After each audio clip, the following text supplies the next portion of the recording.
Harvey Group.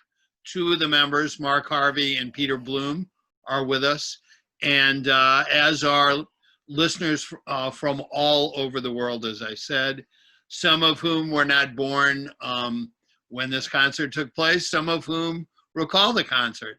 And I can say that someone who has been writing about music based in the Boston area since 1969, that I've been listening to Mark Harvey and Peter Bloom for as long as I've been writing about music. So it's a real pleasure for me to be part of this event. And we're going to hear some excerpts from the recording as we go along. But I wanted to start with some background for people. And let me begin by asking Mark about how the Mark Harvey Group got together back in the late 60s and early 70s. Right. Well, in 1969, I was starting an internship as a ministerial student at the Boston University School of Theology, an internship at the Old West Church in Boston, which is down near Government Center and Beacon Hill. And I was still keeping my music going, which I had for a long time. And I decided to put a group together, which Peter then joined very quickly. And the group became the resident jazz ensemble at the church. We were playing sort of a mix of modal music, hard bop, and jazz rock, very much music of that time period, 69, 70. And then we became also in the summer of 70, the resident jazz ensemble for Summer Thing, one of those great urban arts programs put together by Mayor Kevin White in that period. So we were quite a good group. We had quite an opportunity to play together many gigs. And then somehow by the fall or so of 1970, we morphed into a free jazz collective and slimmed down from an 8-piece group to a 4-piece group, which is the group that made this album that we're talking about tonight, A Rite for All Souls. And the aesthetic was very much collective improvisation, very much influenced by the Art Ensemble of Chicago, as well as some of the other leading lights like Ornette Coleman and late John Coltrane. So that's a little bit of the beginnings of the band. Well, I want to get some background from Peter, but I knew you originally as the minister who was a musician. And in jazz history, there have been people who have been called jazz ministers who their flock, if you will, happened to be the jazz community. There was the occasional minister or religious leader who played an instrument, but you were one of the first to really, to my mind, pursue both vocations at once. And I wondered if you could talk a little about how you came to be an improviser and how you saw that as part of your ministry. Well, I quickly discovered, having been influenced early on by Duke Ellington and his sacred concerts, and also by the Reverend John Gensel, the pastor to the jazz community in New York City, much beloved for many years. He became one of my key mentors. So they were sort of shaping forces. But I also began to discover that improvisation was really like praying in a way, and reaching out to the divine spirit. And so I began to understand that as a very deep sort of practice, shall we say, almost a spiritual meditative practice in the act of improvising. And so that really went along with my other ministerial duties. And I think you're right, Bob, and I appreciate your having understood that, because it was a blended career, you might say. And that's what I've tried to do all my life, is blend these two wonderful aspects. Well, Peter, I think of you, I think of another kind of blending. I mean, your expertise in chamber music, and I remember a demonstration you gave of rare reed instruments at the Museum of Fine Arts.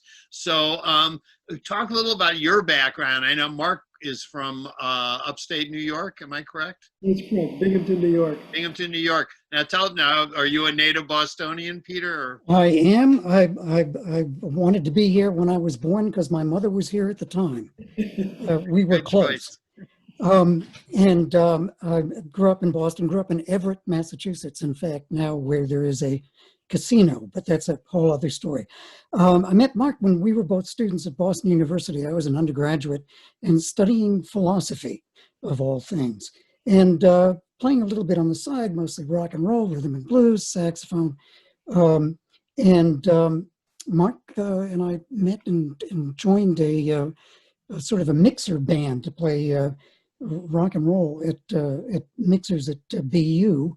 And somehow Mark broke me into this jazz thing, which I just fell into and loved. And my interest in philosophy was in aesthetics. And here was something where through improvisation and through communing with the composer and the audience and the instrument builders, all of us could be together as one consciousness. It was amazing. And we started playing bebop and so many gigs, or hard bop, I guess, so many gigs at Summer Thing during the summer of '70, sometimes 3 a day, 6 days a week. And anyway, that's how we got started together. And after doing all of this, I went back to school and conservatory for many years, 10 really, to refine my classical playing, but always a jazz player at heart. Okay, I want to lead into a discussion about the performance Rite for All Soul, but let me transition because you mentioned that the first 8-piece band played all kinds of music, including some rhythm and blues, some jazz rock, if you will.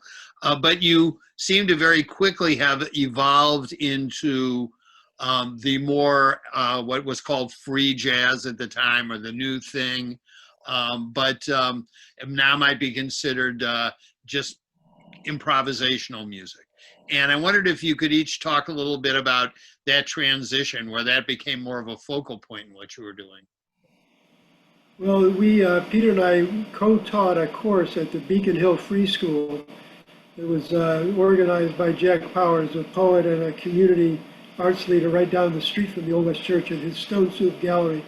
And we taught this course not really knowing much about modern music, and we learned a great deal self-educating ourselves in terms of not only the free jazz, but modern classical music and all this kind of thing. And it just really opened our ears and opened the ears of our 15 or 20 pupils to all of that. And that just sort of, as well as listening, and I have to credit here Oscar Jackson, the late Oscar Jackson, who had a fantastic presence at WBUR, a late night show on the weekends called the Jazz Grotto. And that was another source of musical education, just hearing what he was playing, which was unbelievable. He's one of the most musical and artistically adept radio announcers I've ever known. And so that was all part of the background. Yeah, Oscar was a tremendous influence on all of us because his set lists were absolutely eclectic. And after that summer of 1970, when we were playing so many hard bop gigs, so much, that's sort of what we knew. And when Craig Ellis came into our circle, he sort of pulled us in another direction as well. I remember a night we had access to Old West Church often, being the resident ensemble. And, we thought, gee, what do we play? Should we play some charts? And Craig said, no, he was new to us. Do you remember this? Yeah, I do.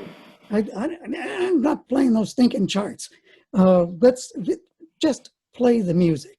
And it was a revelation. Of course, we had done, you and I, Mark, some duets early on, improvisation number 1, or invocation. Which was recorded and released, was it not? Exactly. It was recorded in '69, wasn't it? It was. I just had it out today. It was. So, but then, of course, we were beginning to hear people like Archie Shepp, and Ornette, and so much from the late Coltrane things. And then Marion Brown came to town. When did he first arrive in the scene? In 1971. I had organized at that point a group called the Jazz Coalition. And Bob, in fact, was our attorney in the very early days. So that's another part of our long history. And on our first all-night concert in the summer of '71, Marion Brown and Leo Smith were our guest artists. And Marion we stayed good friends for quite a while, and I had him play on any number of Jazz Celebrations concert series concerts over the years. Yeah, so it was folks like that coming to town, but also in town there were some great performers. Lowell Davidson was around at that time, wonderful pianist and bassist who was playing some very freeform stuff and had for some time. And was playing a metallic bass, if I'm not mistaken. An aluminum upright. An aluminum upright. I don't know what you do in a lightning storm with that thing, but it was wonderful. John Voight was another friend of Lowell's, and was someone who was sort of a mentor and constantly provoking, certainly me as a young player to push and push. But also there were people educating.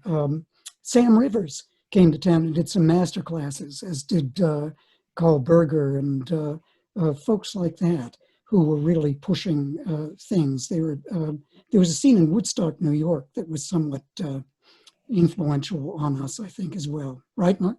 Yeah, absolutely. Now, so this leads us to A Rite for All Souls. And I wonder if you could each talk a bit about how the piece was conceived, the motivation, if you will. I don't know if inspiration is a proper term, and how it just took shape. Mark? Peter, why don't you go first? Okay. Well, Mark was, I'm going to lay it on you. Mark was an intern minister at All West and often was involved in programming for events in the church calendar. And the All Souls Day is certainly something in the Christian Methodist church calendar, but it also is something that transcends. There's this concept of souls throughout spiritual life. And I think it was Bill Alberts who may have suggested that we might put something together for, Bill Alberts was our minister at All West. And it might have been he, or it might have been you, Mark, that suggested we do something entirely spiritual for the All Souls Day coming up in '71. Mark? Well, and also this was a time when there were pretty large-scale, what we call cultural productions going on. There was of course, John Coltrane with the Love Supreme, and then two of the three Ellington Sacred concerts in the late '60s. Jesus Christ Superstar, Godspell, Leonard Bernstein's Mass, which was the same year of our piece, 1971. And so we were sort of part and parcel of this zeitgeist, you might say, to looking at large-scale productions. And I think that was part of it. And also, in talking a while back, we mentioned when we were preparing for our evening here, the Genuine Tong Funeral, which Gary Burton's band played Carla Bley's music. And this was something where they used robes, monks' robes. And so we adopted that and had a theater company at the Old West Church, the Hub Theater Company, which lent us some monks' robes. And we also used some organ pipes as there was a new organ being installed by the C.B. Fisk Company. And so we were trying to get, as Peter said, get beyond things, going to a spiritual direction, but also challenging ourselves, really, as to seeing what we could do to really make a theatrical idea out of this. Yeah, our concept was aural theater, A-U-R-A-L theater. And again, deeply influenced by Roseanne Weeks, who was running the award-winning Hub Theater Company, and she was a fan of the band, and we were certainly a fan of hers. That this was this theater company held forth right in the basement of All West, and it was absolutely first-rate professional theater company. And again, Charlie Fisk with his world-class organ, Fisk Opus 55, which was being installed at All West. And Charlie Fisk had been a brass player as a younger man and became a fan of our band and gave us some organ pipes to do with what we wished. And we decided that we should employ them in some way in our theatrical aural theater. And if I could summarize, A Rite for All Souls turned out to be a concert performance in 2 sections. It's a 2 CD set. You see the picture, I'm sure, on your shared screen. And each CD represents what would be called one set, one half of the concert. So you get to hear the first part complete, then the second part that would come after intermission. There were large tarot cards, I believe, were part of the presentation. Costumes at one point took place in the Old West Church, and generally was also incorporating, in addition to music, poetry, because 4 poets were involved. And we can talk a little bit more about that when we hear the second excerpt from the recording. But I think it's a good time to listen to a little of the music. I was going to comment on my reaction to it, but I think we'll wait till we hear a little. Peter, maybe you could introduce the first musical excerpt for us. Sure. We've prepared 3 clips for this evening's little get-together, and each is from disc 2, track 1, which is a sort of instrumental threnody constructed around Craig Ellis's elegiac poem, Napalm Rice Paper. It's a musical prayer of sorts for the souls affected by war, all souls affected by war, but particularly souls affected by the war that was going on in Vietnam, both victims and people at home, relatives of soldiers. It was a call to a spiritual enlightenment. With added visual elements that will appear on the screen during each of the recorded clips that we'll play for you, and they're prompts for meditation. During the first clip, Prelude to Napalm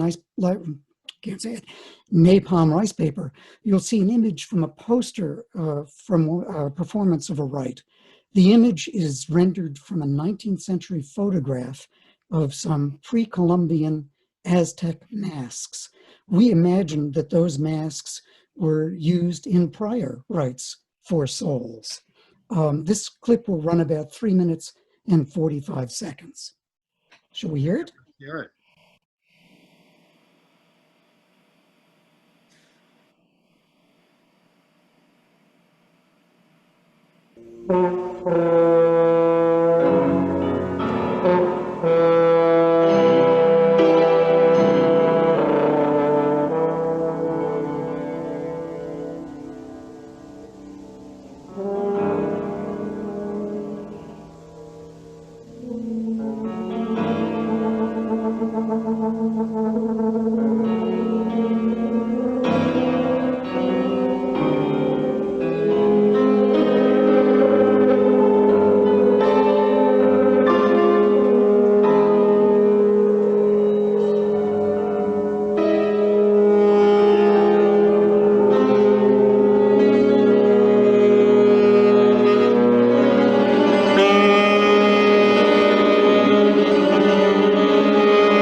We're back.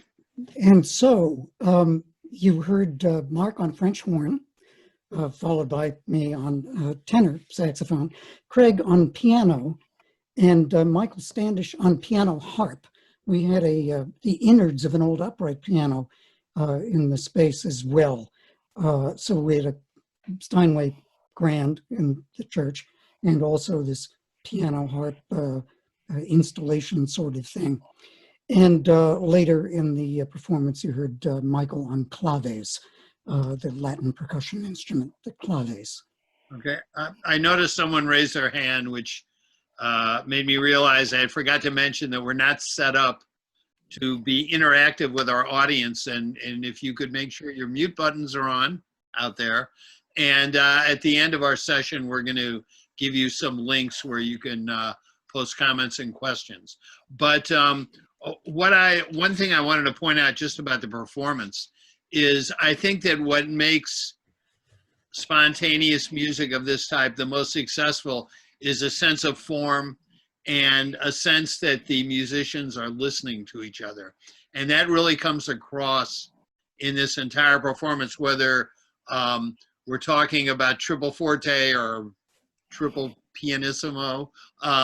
There's one long passage, I believe, in this section where the two percussionists are playing a duet, and it's so clear that they're listening to every beat that each of them are playing.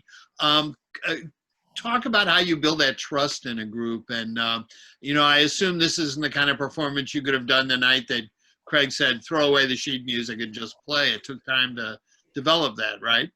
Right. We spent a lot of time, we wouldn't call it exactly a rehearsal, but playing together off stage, as well as a lot of performance situations.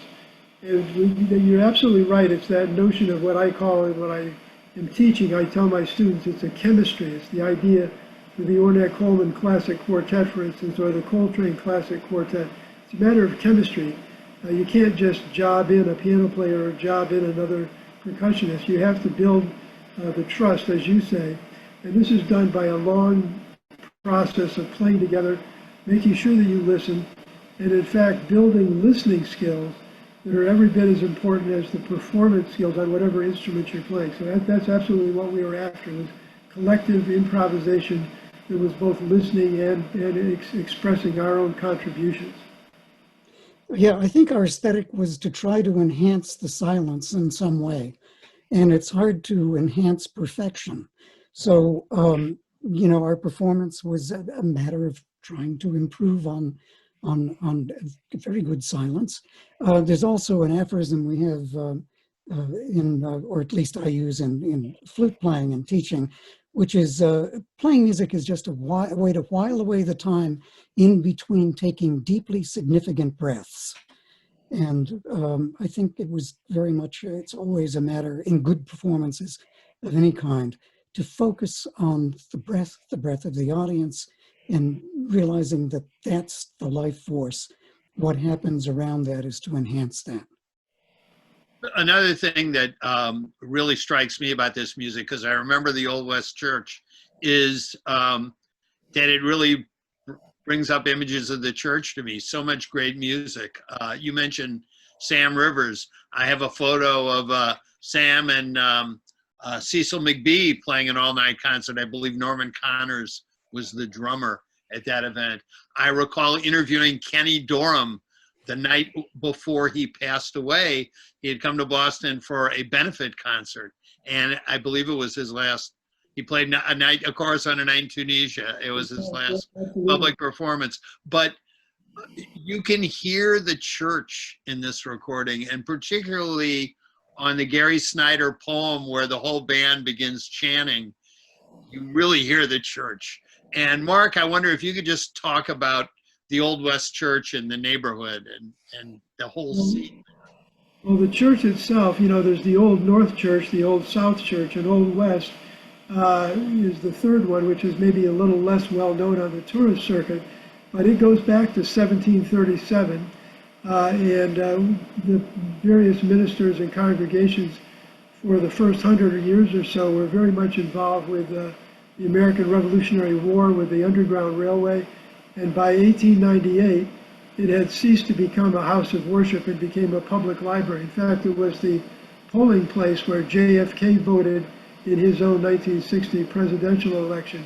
And then a few years later, in 1964, I believe, it reverted to religious purposes when the Methodist denomination took it over.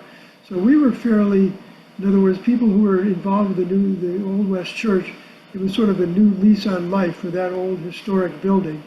And the mandate was to be relevant. That was the buzzword for the 60s and 70s, to be relevant to the current times and to the community.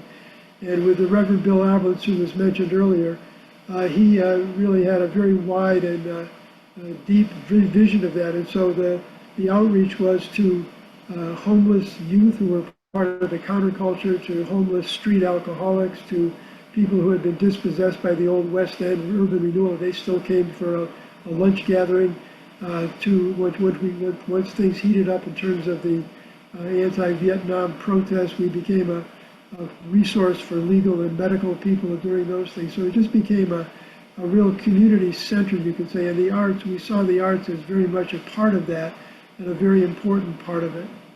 And then the other thing to think about is that this was on the, you could say, the crossroads of Beacon Hill, what was the former West End, and the new government center. So it was sort of a no man's land in a way, but it was a chance for this particular spiritual center to reconstitute that whole sense of those three neighborhoods and to serve people who are there in the daytime as well as who may have come out at night for various functions. Can I follow up on that for a second and say that the West End, when we think of the Rite for All Souls, the West End was full of ghosts, souls of people who had been in the West End generations before it was actually raised all around Old West Church. It was Old Scully Square, where there was a great theater background. There was a lot of burlesque at the Old Howard. Many performers, from minstrel performers to classical performers, played at the Old Howard, which was right in that area now, by the time of the 1960s, razed to the ground. And there was also written about the West End, a wonderful sociological study called Street Corner Society, I think it was Urban, called. Urban I could find it in my bookshelf somewhere. It's called the Urban Villagers. I'll get it when the next track is. It's the Urban Villagers by Herbert Gans. Yes, that's correct. Right. And that meant a lot because many of the folks there were a lot of street people and alcoholics who were actually descendants from the folks who had lived in the West End, were displaced and seeking to come home to a home that was no longer there. It was also an area historically where there was a tremendous amount of heterogeneity among Christians and Jews and Buddhists and people of all sorts of nationalities, very low crime against persons in the area. It was a wonderful community, and yet it had been somehow renewed to something better, which was not necessarily better. Well, part of, and I identify it with what Mark generated at Old West in the neighborhood was the Stone Soup Gallery. So it was also a haven for new poets and new poetry, which leads me to another feature of A Rite for All Souls, which is the incorporation of 4 poems along the way. Gary Snyder, William Butler Yeats, Jack Spicer, and Craig Ellis, one of the percussionists. And I believe we're going to hear some of Craig's poetry, but this was also something that was new. I mean, people talk about poetry and jazz in the 50s when Kerouac and Ginsberg would read their poems with musicians improvising in the background. I think of the New York Art Quartet with then Leroy Jones, later Amiri Baraka, reciting poems as part of their performances. Archie Shepp writing poetry as part of his. So the next excerpt we're going to hear, in fact, involves poetry, I believe. Peter, if you could set that one up. Yeah, during our next excerpt, you'll hear Craig Ellis reading his poem, Napalm Rice Paper. Craig was a very serious poet as well as a percussionist and ran a little small press called AUG25 and was very tight with a number of poets, including Robert Creeley and New Ginsberg and so forth. Anyway, Napalm Rice Paper. For those of you who are too young to remember napalm, N-A-P-A-L-M, look it up. It was a weapon of the Vietnam War, which was very disturbing to all of us that it was used. The visual images, again, that you'll see on the screen are prompts for meditation. This clip will run about 4 minutes and 50 seconds and feature Craig reading his own work.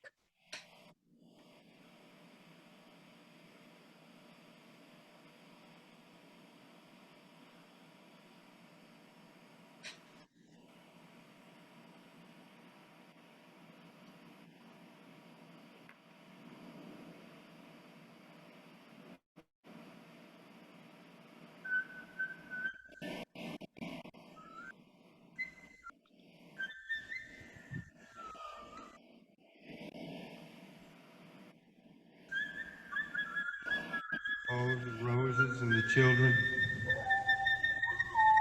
Now look there, your eyes closed. You will see.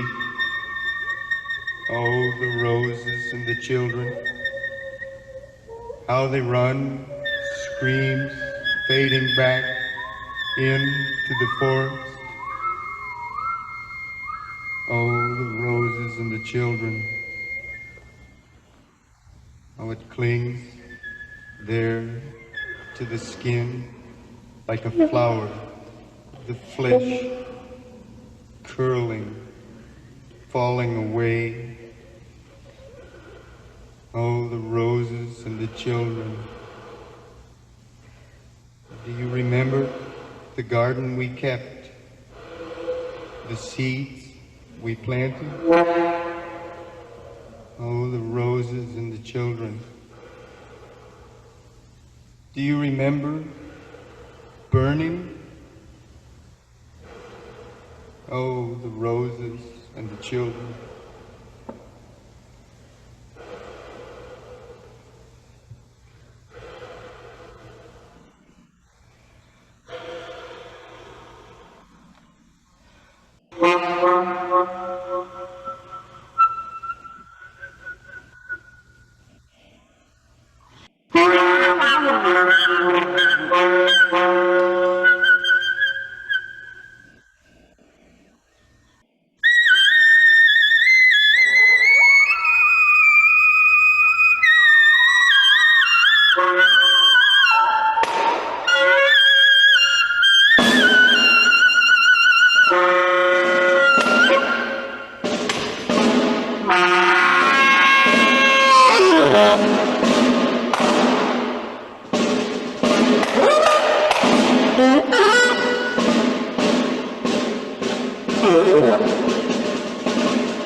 So, in addition to hearing Craig read that poem, Napalm Rice Paper, you heard in order, I was playing soprano saxophone, tenor, and then soprano. And Mark was playing trumpet, Craig Ellis on drum solo, accompanied by Michael Standish on small percussion, and then Michael prominently on tambourine. And I just wanted to say a word about Michael Standish. His part in this band was remarkable in that it was the most delicate gesture that he brought to things, always the sort of note juste when needed. He was without bombast as a percussionist, and really deserves a great deal of credit. Although we don't hear him prominently, we experience him prominently in all of these recordings. We also heard Mark on French horn, did we not? That's correct, yes. I wanted to ask Mark about the two percussionists because they played an integral part in the piece. Unfortunately, they both passed on. They're no longer with us. But could you talk a little about them? Because I know you had long-standing relationships with each of these musicians. Right, well, building on what Peter said, Michael, for instance, had this task of playing what came to be called auxiliary percussion, just many kinds of little percussion instruments, even toys, as the Art Ensemble Chicago used to call some of these things. Craig was the main set drummer, as well as playing piano, but the two of them functioned as a percussion dialogue mastery, you could say. And as friends and fans of this kind of music know, most of these groups had a string bass.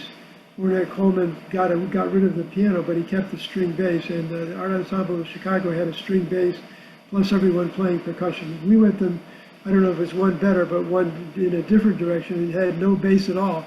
So the percussion section really had to fulfill the function of what a true rhythm section would do. And interestingly, Michael Standish had formerly played the string bass.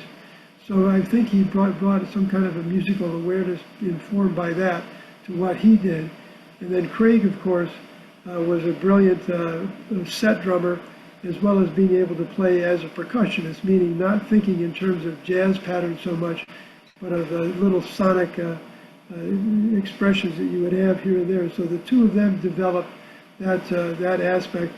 And then also Peter and I very often would pick up percussion instruments ourselves, again on the model of the art ensemble. So we sometimes had a four-way percussion ensemble expression going on the stage.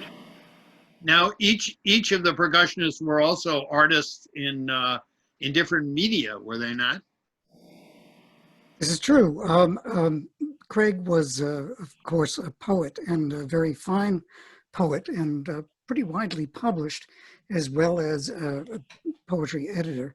Michael was a silkscreen artist, a graphic artist, designer, and went on to become a Finnish carpenter and cabinet maker. So he, as well as a remarkable philosopher in many ways. We met as philosophy students at Boston University, Michael and I, and he was quite brilliant. There's a curious story about how this music surfaced a half century later, and I wish you would each fill us in on the backstory of how the music was rediscovered and how the CD was produced. Well, I'll start off. It was discovered in my basement. You might call it the basement tapes. I was literally cleaning out a closet a couple of summers ago, and I came across all these old reel-to-reel tapes. And I thought, what in the world are these? And so I went through them, and I found this particular one. And I told Peter that I had found it. We went to Toby Mountain, who's our mastering engineer for the Aardvark Jazz Orchestra, and asked Toby to make the transfer from reel to digital format, which he did, and gave us a splendid digital product. And then we turned that over to Peter, and Peter, you can take the rest of the story. Okay, I'd like to step back a few yards and go into the very recording of it. It turned out that the recording engineer, George Tucker, had spent the summer prior, I think I mentioned this earlier in this conversation, learning engineering and working at the engineering booth at Tanglewood.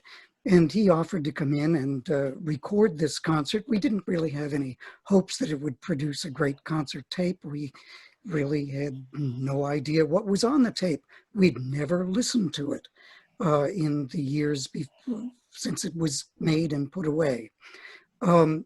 We were astonished when we started hearing the digital readouts that Toby Mountain had produced and brought them to Peter Contreras. Peter Contreras is a wonderful musician, bass player, has also played with various ensembles with Mark and with me over the many years and all over Boston and the country as a string bassist and classical bassist too. Anyway, Peter has the ears to be able to pick up on where things needed to be normalized and leveled, and where things needed to be spliced together, where tapes were changed. Now, we didn't excise anything from the performance. We did have to put together little bits and pieces of tape, or bits and pieces of digitization of tape, where the reels had been switched out during the performance. So he did that masterfully.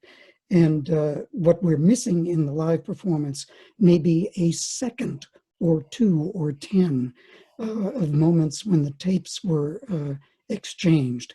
But his performance of, I think of Peter Contreras' performance on these tapes as being masterful in his engineering. Really quite wonderful. I think we're approaching the time, or maybe a little beyond it, to get to our third excerpt. And this is, again, from the beginning of the second CD, part of the Napalm Rice Paper extended passage. And do you want to introduce that, Peter? Yeah, our third clip continues where the second one left off. All we did was pot down, as they say, and fade back up again to make this little excerpt.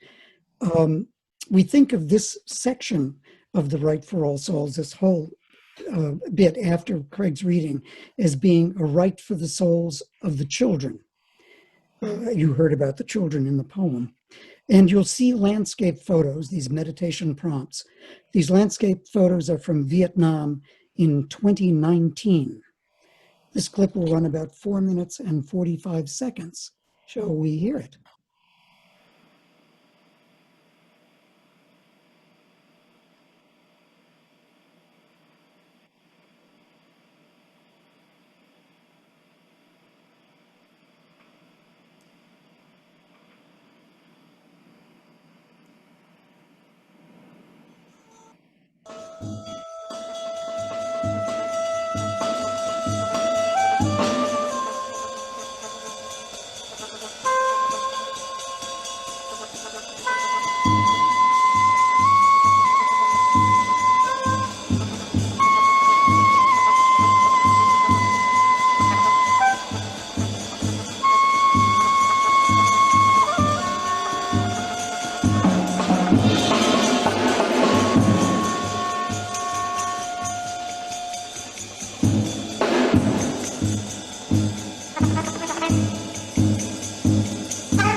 And so you heard Mark Harvey on trumpet. I was playing soprano saxophone, Craig Ellis on drum set, and Michael Standish on percussion. Beautiful and beautiful photographs to accompany it also. There's one topic I want to ask both of you about, but before we get to that, I know Mark had some information on purchasing the CD and had some acknowledgments he wanted to make. So Mark, let me turn it over to you before our final round of conversation. Yes, thanks, Bob. We want to make sure we thank so many people. We'd like to encourage people to, if you would like to obtain this disc, it's a wonderful 2-disc set. You can go to America's Music Works, America plural, musicworksplural.com to find out all about that. And we want to thank you, Bob, for being a great host. Thank you very much for being our MC. For the noteworthy sheet music, which is our CD distributor, to Ann Braithwaite, our wonderful publicist, Rick Nelson, Dan Zupan, and Isaac Dunco-Halm for technical support. Thank you all. Rebecca Delamont, our manager at America's Music Works, who pulled all of this together in fantastic form, and Peter Bloom, who is the executive producer of the album and my friend and colleague for more than 50 years. To all of you out there listening, please stay in touch. We were not able to include a Q&A tonight, but we would love to hear from you. You can send any questions or comments to Facebook, or feel free to mail Rebecca Delamont at any time, and her email should be on your notifications for this evening, but it's Delamont, DELAMOTTE-AMW @comcast.net. So we encourage you to get in touch if you would like to. And thank you all for attending. But before we wrap up, I wanted to talk about what the music was about when it was created and the relevance it has today. Because I had mentioned when we spoke last week about how with some friends we're in a movie Zoom group, and we just watched the movie Z, which was made about a year or two before this concert. And it struck me as I watched it that I had to put aside for the moment its relevance today and put myself in the place of what it meant then to appreciate it, and then get a better appreciation of its ongoing relevance. But this is a great example. I mean, I guess it's a sad commentary on the 20th century that the Yeats poem, The Second Coming, which was written in the aftermath of World War I, has so much ongoing relevance, had it in 1970, has it in 2020. I wonder what your thoughts as the creators of the music are in that. Well, we were in that time period, I would say, sort of vessels of expression of what maybe many people were feeling. The anguish of the Vietnam War, the turbulence of race relations, which in Boston has always been seriously a problem, the problems of, in that period also, the youth counterculture, and so many social ills that were going on that I think the music addressed, whether consciously or not, and that sort of came through the right. And that's part of the value of a ritual, even though this is a kind of an invented ritual, is that it can channel things, channel expressions that are much wider and larger than maybe even the four of us imagined when we were putting this together. So I'll let Peter say something. Yeah, it is said that there's that old saw about history, it doesn't repeat itself, but it rhymes. I think of this music as being a tune to which the rhyme of history can be sung. There are so many pieces of music that are performed at one, or written, composed at one point or another in human history, and they become very relevant to another repeated time, another repeated era.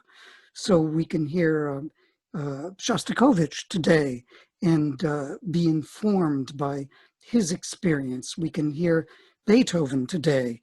And I think we can hear this music today and feel a certain spiritual thread that goes through fraught times. Our times today are, again, difficult and fraught.